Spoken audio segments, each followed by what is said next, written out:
Hey guys, what is going on tonight? Yes, we are going to get right into habit number four. You guys know I'm breaking down Stephen Covey's classic book. Okay, Seven Habits of the Highly Effective People. And a lot of people have said that they read this book, but I haven't seen a lot of people teaching the concepts of this book so that other people can grow from it. I have a strong philosophy of learn, do, and teach. And I read this book every single year. And every single year I read this book, it peels another layer of the onion of who I am away and helps me to become a better person. And and I recommend that you guys make sure that you have a nice little list of books that you read every single year to help you to have a better life and to become a better person. Okay, so let's get into this one. Habit number four. And habit number four is think win-win, right? And habit number four, it's not a long chapter, but it's very, very essential to, I believe, having a good life. You know, and having a good life, you have to um, engage in situations where everyone wins. Everyone comes out on top. And not all situations. I guess if you're in a football game or a baseball game, somebody has to win and somebody has to lose, in sports and stuff like that. But I mean, in overall life, some of the main uh, foundations of life, you want everyone to win in the interaction of life. So, in doing so, I just want to say that there is no public victory without first a private victory. And the reason why I say that is remember the first three habits of this book had to do with your private victory, meaning understanding yourself, conquering yourself, being proactive, acting so that no one acts for you, right? Truly understanding who you are. Those three habits in the beginning are the foundation. You can't have, right? You can't have fruit without the seeds. It's just what it is, guys. You cannot grow unless you build the foundation. You cannot build a house unless you first prep the ground. Okay? And the first three habits are the prep work for you guys to move ahead and to grow and to become better. And now we're talking about really getting into the nuances of what's going to make you excel in your career, in your relationships, and everything. Okay. Um, they say you can talk your way out of a problem, but you cannot talk your way out of a problem that you behave yourself into. And the first part of this chapter on habit, it talks about relationships and building trust accounts, right? And trust accounts are similar to bank accounts. I believe they call it the emotional trust account, right?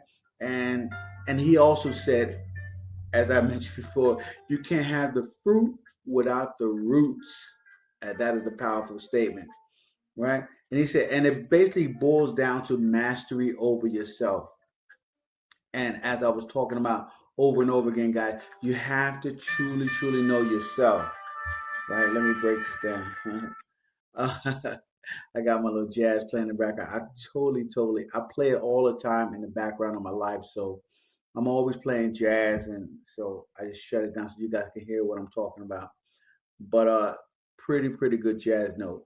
But anyway, like I said, it boils down to mastery over yourself. And if you don't have it, it is very hard to like yourself, right? Just think about this.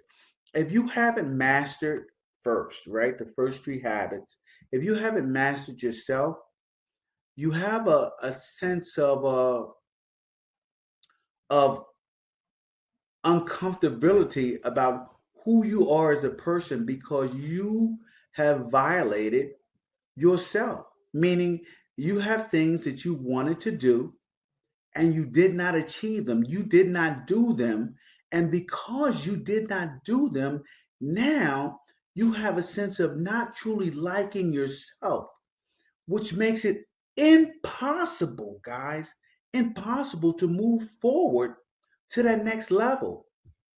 You can't move forward to that next level. Those first three levels have to be taken care of, right? You have to do it. It's important, right? Um, I talked to you guys already about the emotional bank account. It needs to be filled, okay? Especially in relationships. And how do you fill emotional bank accounts? Because we're going to be getting into habit, win-win, but you need some foundation. So that's why I'm giving you guys this. The emotional bank account basically it gets filled up through courtesy, right? Kindness, honesty, and keeping commitments. That's how you build your emotional bank account. So let's go to the whiteboard. I want to open up the whiteboard for you guys and I'll show you guys what I'm talking about here.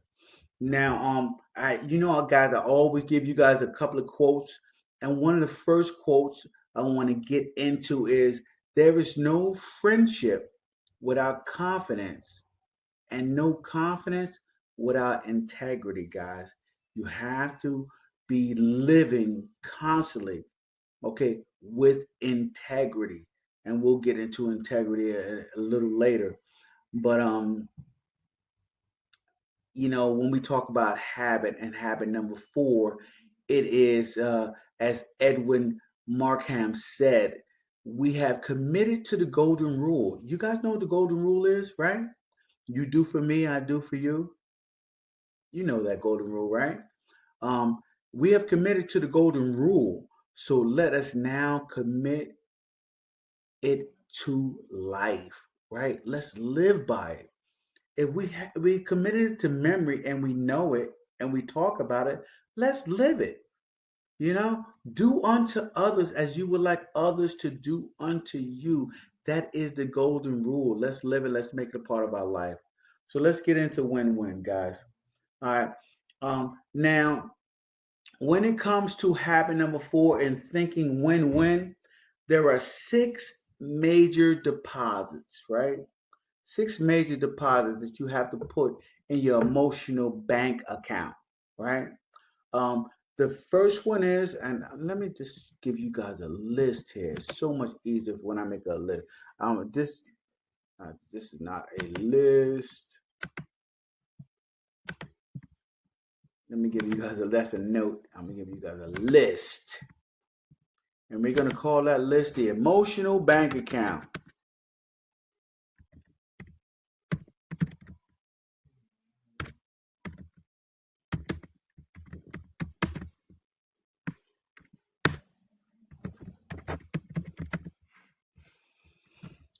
All right.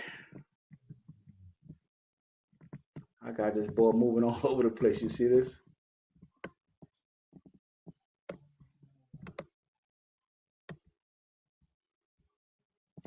And we'll start this emotional bank account right here.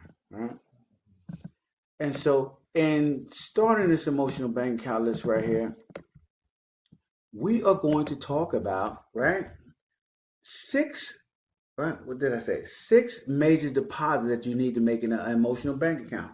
The first one is understanding. Now, the reason why I'm getting into this, guys, is life is about relationships. If you guys haven't figured that out by now, life is about relationships, and you will rise to the heights of whatever you want to do in life, or sink to the deepest depths of your existence based on your relationships that you create with people. That's right, because no one is doing this alone. We're all doing this together. So, emotional bank account. Now, the first deposit you want to make in emotional bank account, guess what, guys? Is understanding the individual.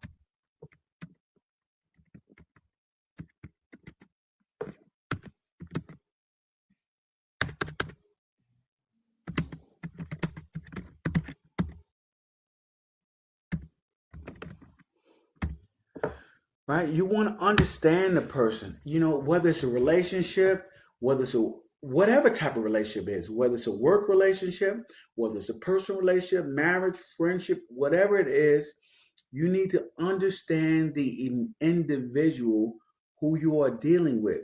Meaning, right? You need to really be seeking the understanding of the other person. How many times have you um had situations in your life where you said something, but the other person took it a different way, a different meaning? I mean, I've had these situations up to today, right? Where I've said something or someone else has said something and I've taken it the wrong way, they've taken it the wrong way. You have to understand the individual. So you have to be constantly seeking understanding. I am doing this every day of my life and I need to continue to do it. And so do you. We are always evolving, guys. Remember that. So, first and foremost, understand the individual. The second thing you need to do is attending to the little things.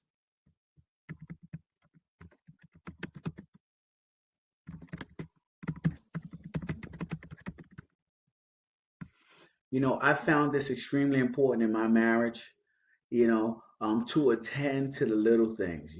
When you start ignoring little things that need to be taken care of, that other people care about, it just creates friction, and you tend to lose what's important. So I'm telling you guys, listen, it is the small little courtesies that are so important. People are very tender and extremely sensitive. So if you tend to the little things, it will alleviate a lot of the problems that you have in many situations. So tend to the little things. The next thing is, right, keeping commitments.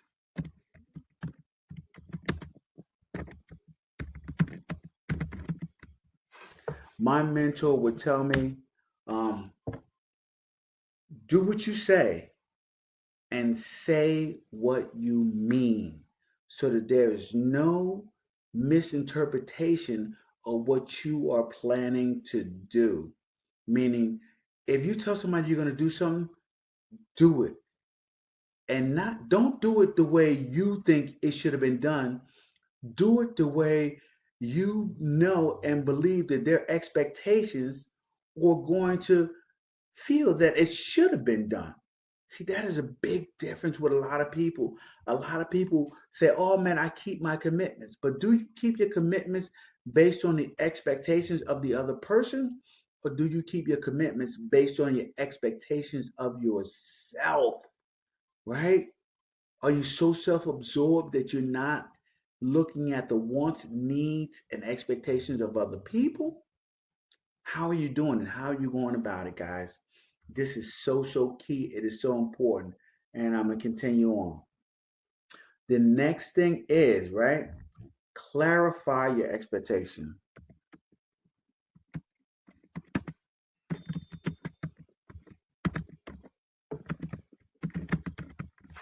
Someone asked, I think it was maybe Charlie Munger, how does or maybe it might have been Warren Buffett, how do you have such a fruitful marriage after all of these years? And he jokingly said, low expectations. And keeping his expectations low and making sure that if he keeps them low, he can always exceed the expectations. I mean, it's a cute joke, but in all honesty, guys, when you think about it, right, in marriages, in relationships, in work relationships with maybe an employer and a boss, right?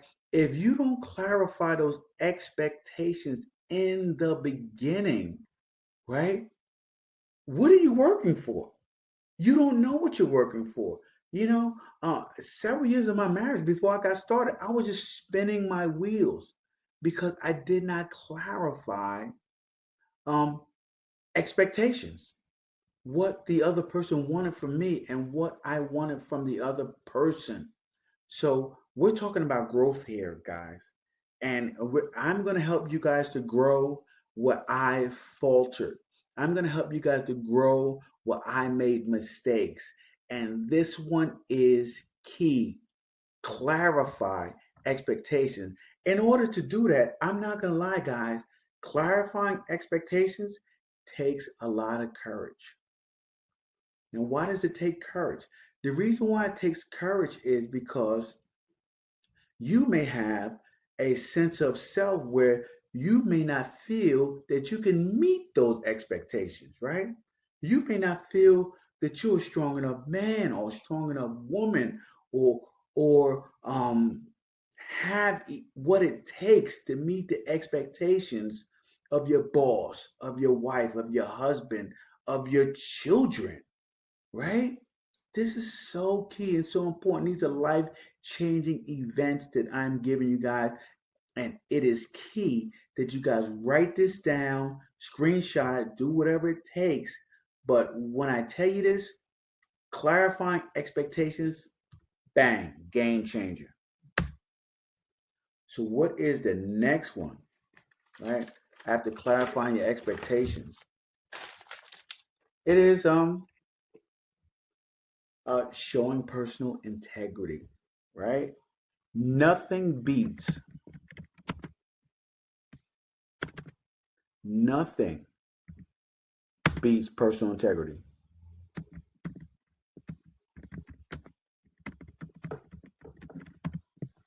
Nothing beats it. Personal integrity, as I tell people, personal integrity is the shit. It is awesome. Personal integrity, right? Personal integrity, not only does it generate trust, and it is the basis of all kinds of deposits, right? When you are depositing funds in your emotional bank account, that emotional bank account of relationships you have with other people, when you are showing personal integrity, everything else is amplified. Everything else is stronger. It is tenfold. It is meaningful because of your personal integrity. Now, remember this: lack of personal integrity, right? It undermines anything you deposit in that bank account, right? Your credit balance is fucking horrible, okay, with lack of integrity, okay? It undermines all of your efforts, all of your work, everything that you put forward, okay, um, into your account. If you lack integrity, um, you have a F credit rating, as I like to say, right? Integrity includes, okay, but it includes honesty, but it goes beyond just being honest. Integrity is it's just a high sense of trust. All right. The last thing is apologize, man. Apologize.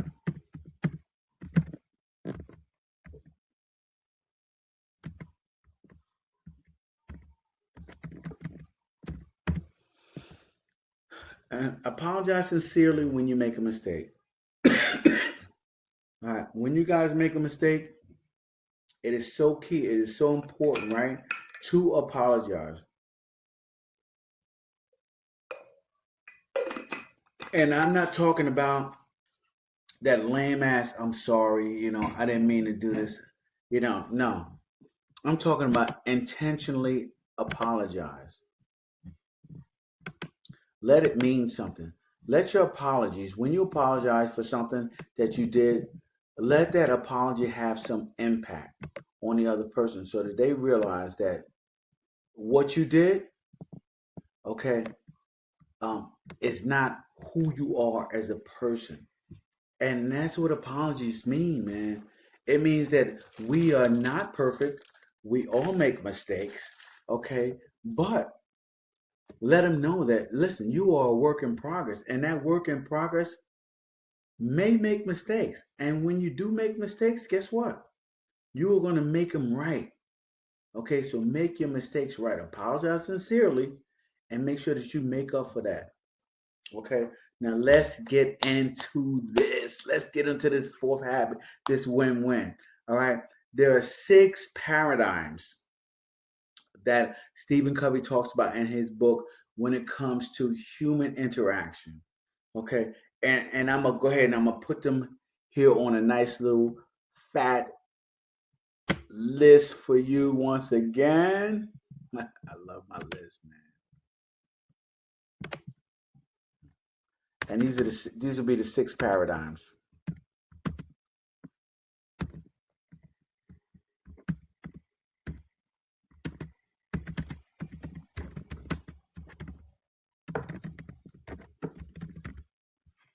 Six paradigms on human interaction.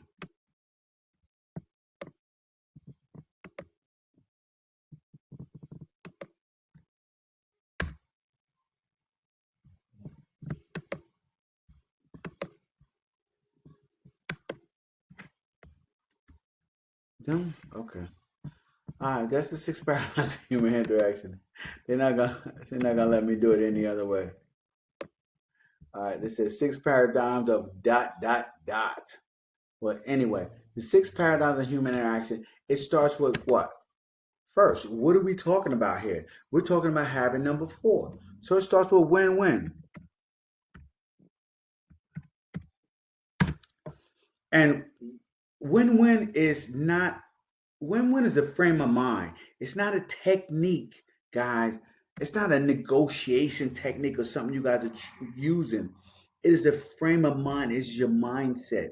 You have to come into situations with a win-win philosophy. Okay, it is at the heart of every interaction that you do, right? So it's a frame of mind. And at the heart, it constantly seeks mutual benefit in all human reactions. So let's write that down. Seek mutual benefit.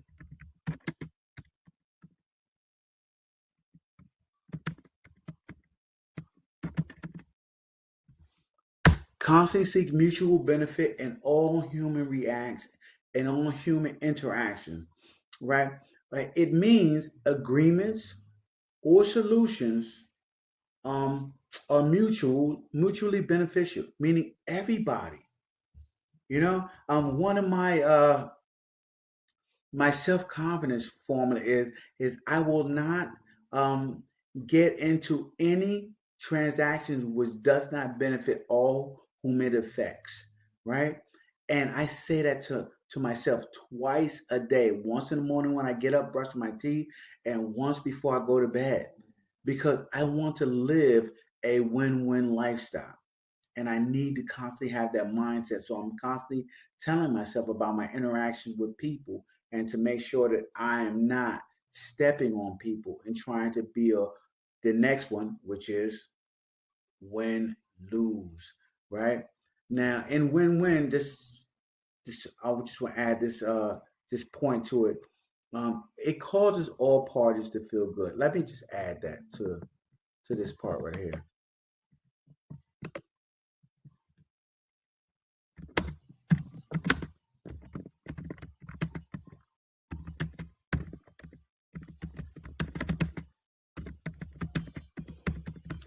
I think that's one of the most important parts of that um, is that it causes all parties to feel good because the decision, okay, um, people stick to decisions where they feel good about it, right?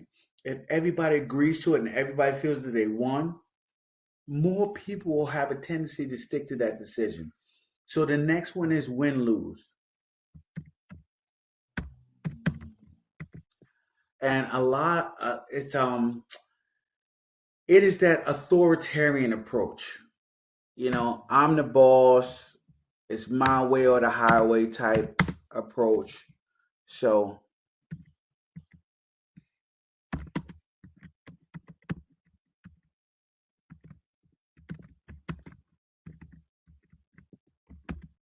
so it's an authoritarian approach. It means I get it my way, and you don't get your way. Basically, that's what they're talking about. Win lose. I win, you lose, and that's just how it is. Okay, somebody has to win, somebody has to lose. Um, And most people, when you're born, we are born into this world we are scripted. We are deeply scripted in the win-lose mentality since birth. You know, we see this all the time. Um, we're given love on a conditional basis, right? I love you, but you know, if you do this for me, I will love you. If you act this way, I'll act this way. It's all everything's based on a condition, right? We see in parenting, you know, uh, this child, why can't you be more like Johnny? Johnny is a good student, and we're comparing all the time.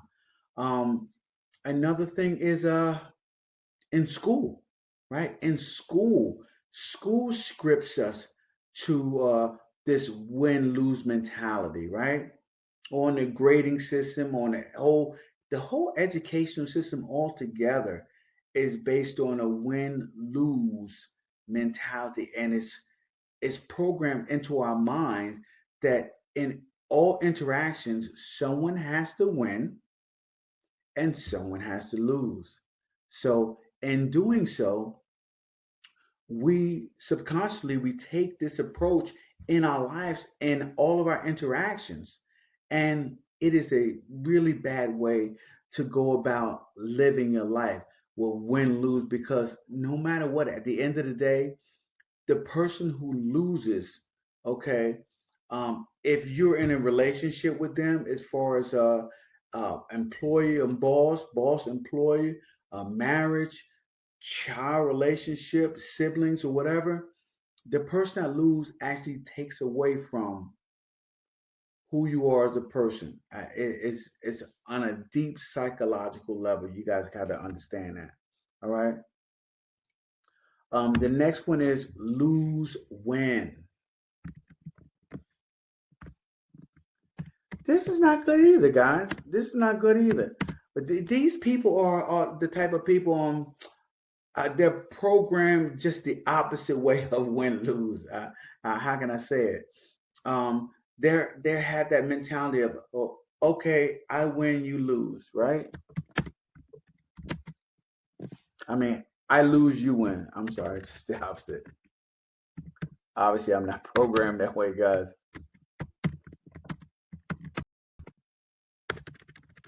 I lose, you win. And that is their mentality when they go through life, and all their interactions they have with people and their boss and all the situations that they're confronted with. And these people end up going through life and living with a lot of pent up anger, a lot of resentment, a lot of hurt, and a lot of they just have bad relationships. Okay, they usually have no standards, right? No demands and no expectations, because they're always used to being taken advantage of. Yeah, it's just what it is. These people, they try to please and appease all the time, all right? But and they just bury their feelings, and that's definitely not good, guys. That is definitely not good. Um, the lose-win philosophy. The next philosophy I talk about is lose-lose. Lose-lose. I don't know how. Have you guys ever encountered the lose-lose philosophy? Right? It is when, right? Two people, two people, win, lose people get together, right?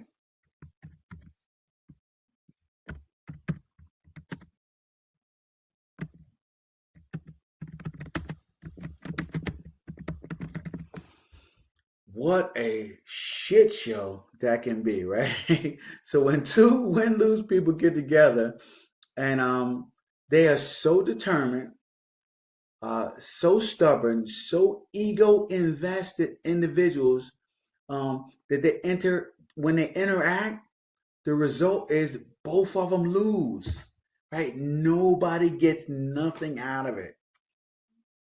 It's just what it is. They're so just. stuck on the one single philosophy of life and how they're living, that nobody grows and nobody gains anything out of all of this.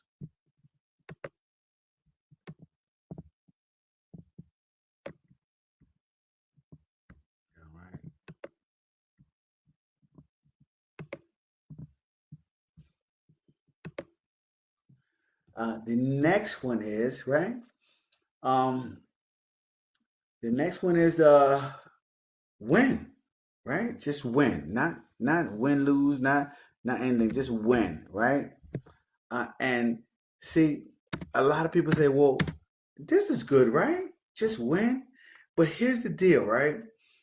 All of our interactions are with other people. We are dealing with other people. So people who have the win mentality, they don't necessarily want other people to lose, right? They don't care. They don't care about other people, right?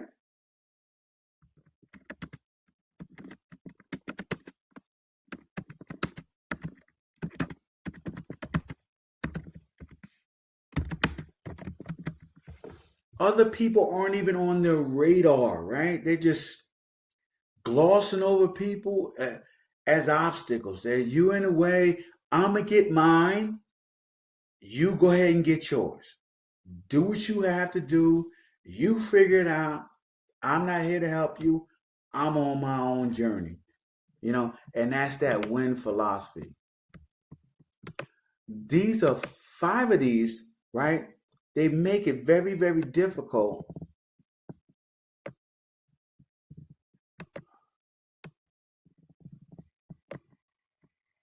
Five of these, they make it very, very difficult, right, for you to have a good life, right?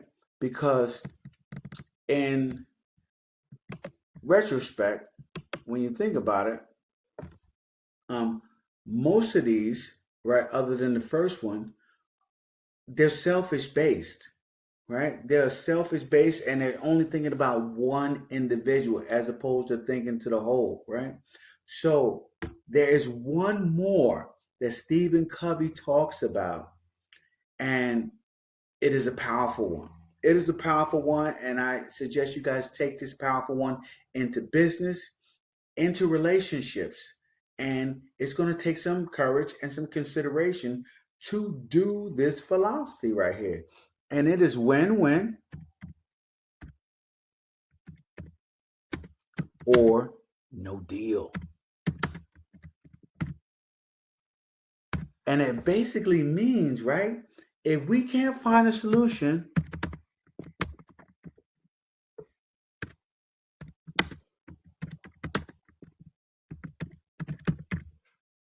right, that benefits both of us, there's no deal.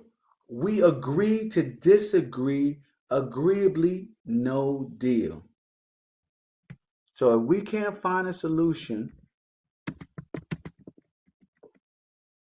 that benefits both,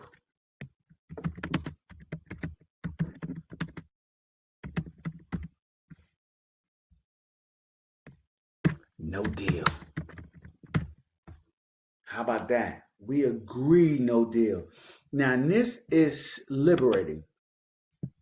And the reason why it's so liberating is because what it does is it eliminates expectations of you having to manipulate and perform a certain act so that somebody is happy, or try to figure out so that you become happy.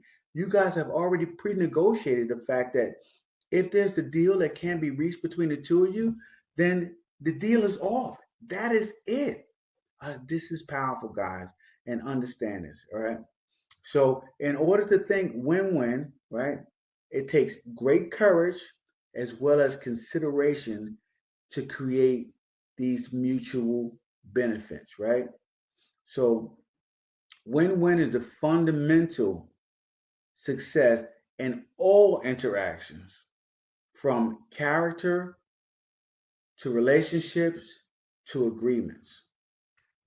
I'm gonna get into this a little bit more before I wrap it up with you guys right here. Okay. So, right, in order to have a win-win, right, a win-win relationship, right, character has to be the foundation. Um, or if it's not, everything else falls apart. Okay. So, what are the three things that comes from character? All right. And I'm gonna put these in my circles since we're here. All right. The first thing we talked about integrity.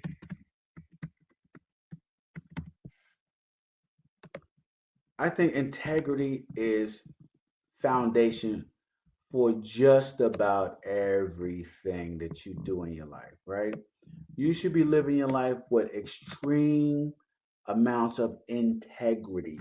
Integrity um, is the value we place on ourselves, is what integrity is. So it's powerful.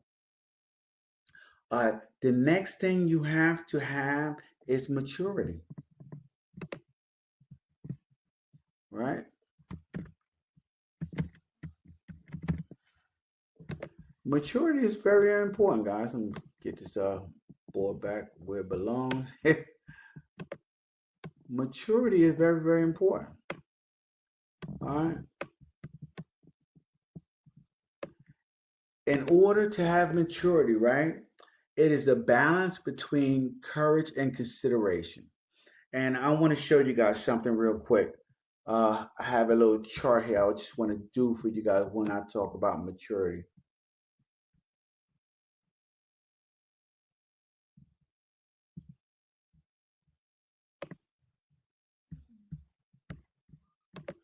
Get out of my way here, buddy. I'm going to shrink this down a little bit. I think I'm going to shrink it down. Maybe I turn it, move it, whatever I can do.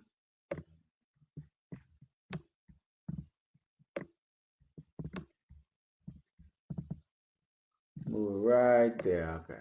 Move it right there. Okay. I want to make a little square real quick for you guys. I want to show you guys something. Uh Here we go. Let's make square.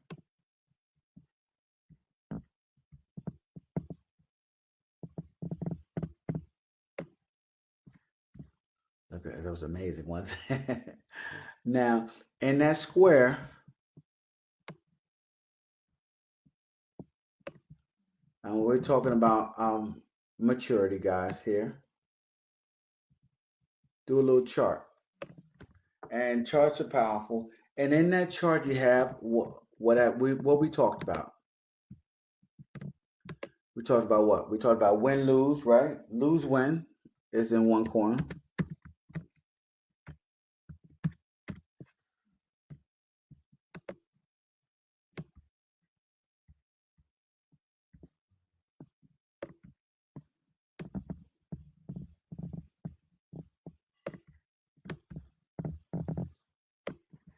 So you got lose win in one corner.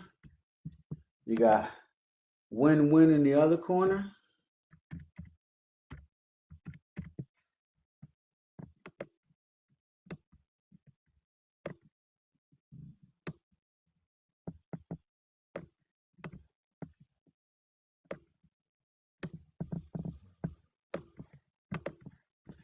You got lose lose win win.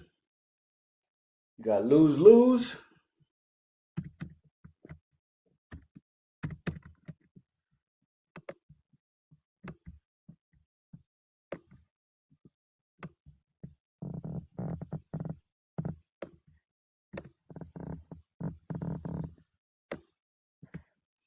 And you got win lose.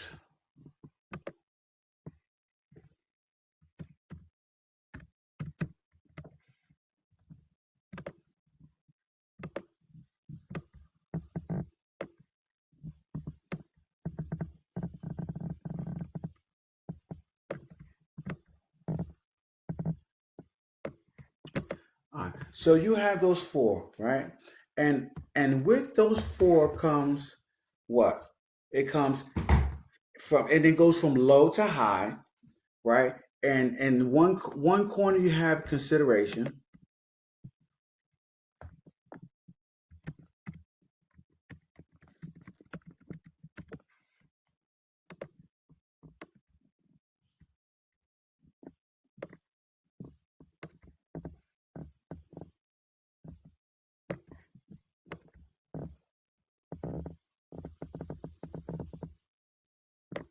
So over here you have consideration, and then over here you have courage,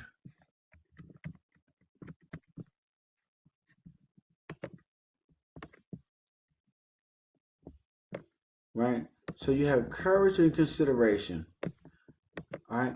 And there's a little arrow that goes from low to high when it comes to courage and consideration. I'll move this away a little bit so that I can.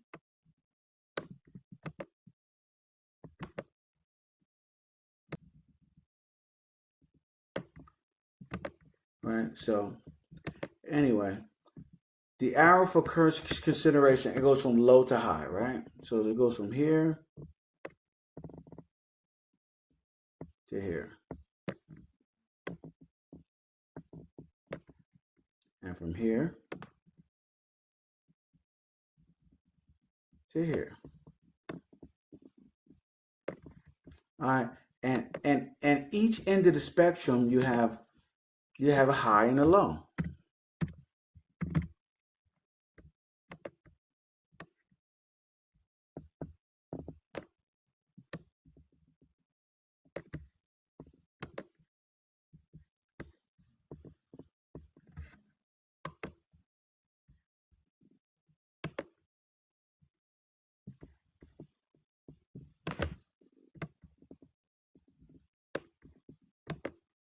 All right. So the high and the low when it comes to courage and consideration. So as you move closer toward the win-win, it's going to take more courage for you to get there, but it's also going to take more consideration of the other individual involved in whatever you're doing. So that scale that I'm showing you guys here, and I'll just put low here. As a matter of fact, let's move this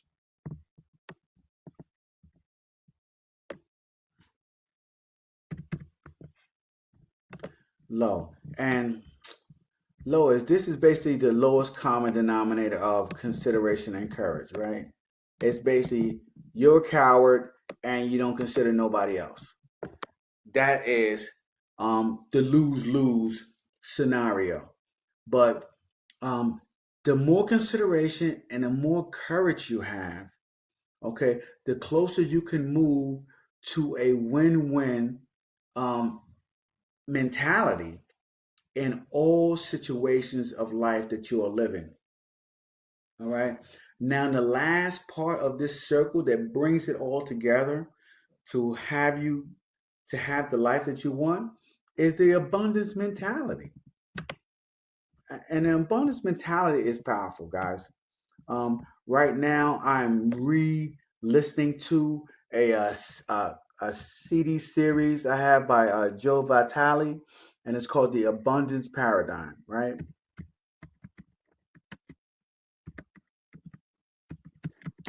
And it is basically letting you know that you can manifest the life that you want, but you first have to understand that there is no scarcity in this world.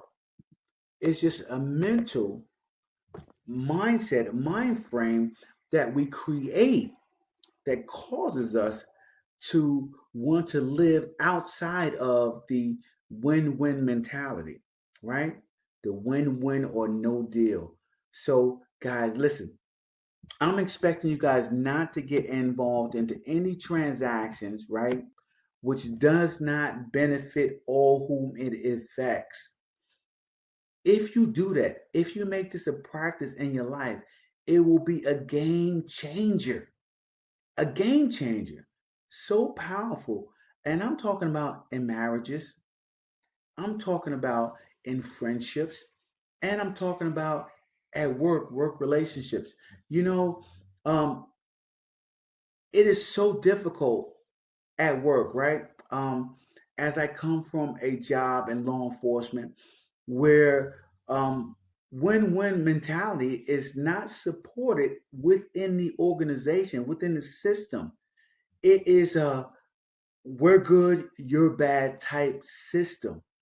And so a lot of times in law enforcement, it is very, very difficult to step out of that mindset, that frame of win-win, because there's always seems to be a bad guy, always seems to be somebody doing something wrong, always seems to be somebody um, just breaking the law that was put forth by society's morals.